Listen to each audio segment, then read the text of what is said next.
Let me quickly take OO out of this debate. Why did Moon Jae-in's policy fail? It aimed to de-escalate tensions between South Korea and North Korea, but it failed for a myriad of reasons. This is why OO's case can fly. The nuclear weapons program of North Korea only continued to develop under Moon's policy, while aid was siphoned by corrupt officials. And even if South Korea did decide to de-escalate, North Korea will always has always and will continue to develop their nuclear weapons program because the US and Japan always will continue to put pressure on North Korea to develop their weapons program to a level where mutually assured destruction is enough to deter forceful invasions from these states. This means to say, no matter what stance South Korea takes, North Korea will continue to develop its nuclear weapons stockpile to defend against the threat of the West and Japan. This means that South Korea needs to have a way to defend itself because North Korea aims to achieve mutually assured destruction to deter these invasions from the US and Japan. But if South Korea does not have the arsenal or the power backing it up to protect itself against the arsenal that North Korea is building up, it means A, that the power balance within the region will become asymmetrical, and B, in the worst case scenario, leaves South Korea vulnerable to invasions from North Korea. Why is this important? So note that why additional reasons for why development and aid and economic development programs simply don't work coming from Moon's policy. Because North Korea is controlled by Kim Jong-un. Kim Jong-un is a dictator. His primary incentive is to maintain power, even if it is at the cost of his own citizens and his people.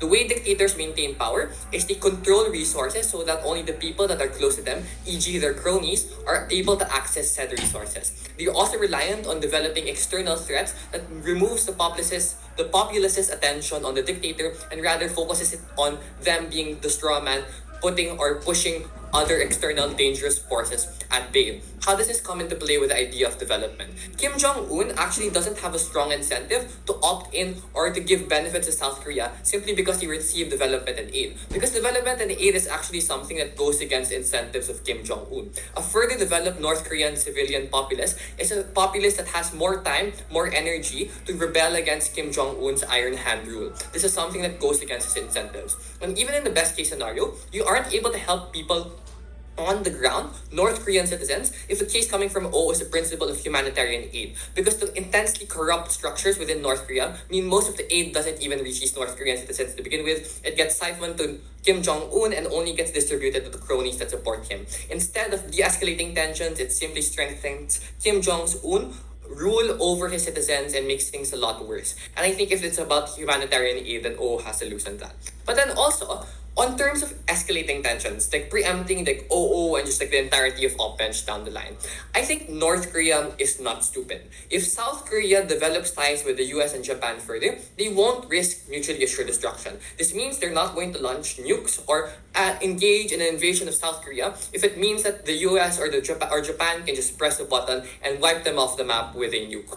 And this is the reason why South Korea has to ally with US and Japan further. But then O's response to this is that US and Japan already have ties with South Korea. Why do we need to bolster this further? Because the US and Japan don't unconditionally support South Korea. They only support South Korea and defend it insofar as it is a useful suppressive mechanism against the threat that is North Korea within the region.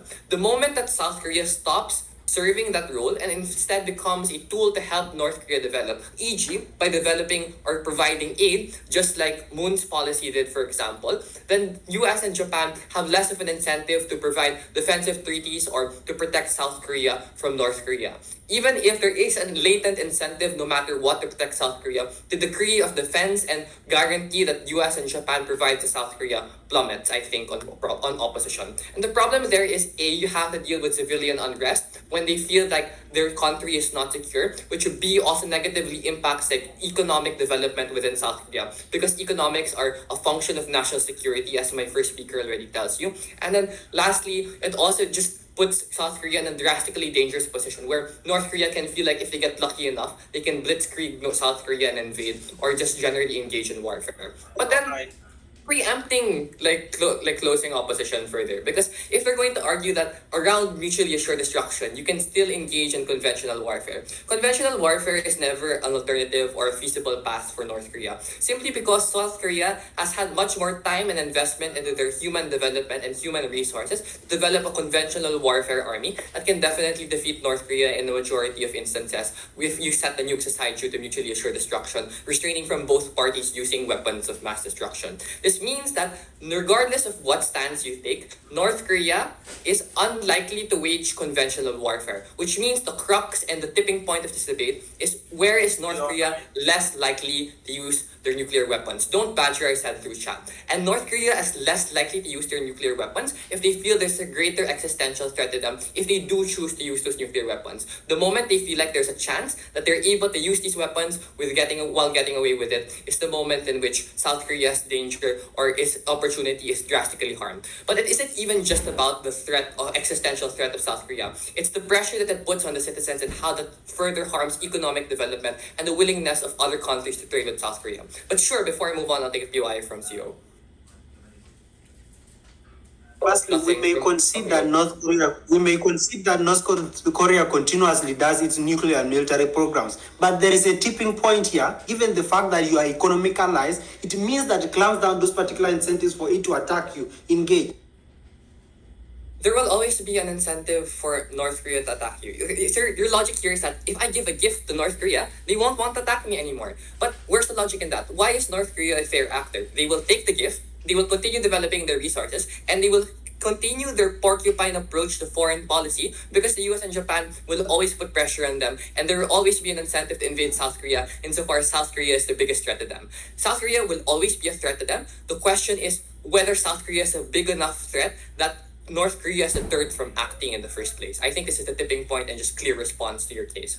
And lastly, on this idea of image coming from OO, image is a tool to maintain favorable trade and security deals with other countries. Most countries are at odds or wary of North Korea. South Korea going against them would in fact help bring South Korea closer to its international allies. There's an incentive to support South Korea as a suppressive mechanism against North Korea. Meanwhile, there's no reason for North Korea and South Korea to have good relations insofar as North Korea doesn't have a lot to offer South Korea in terms of resources or human development to begin with. With all of these points, I think most of the points coming from the closing will be logically downstream from our case, and I think we've just clearly taken down op bench. So I think OG should definitely win this round. Thank you.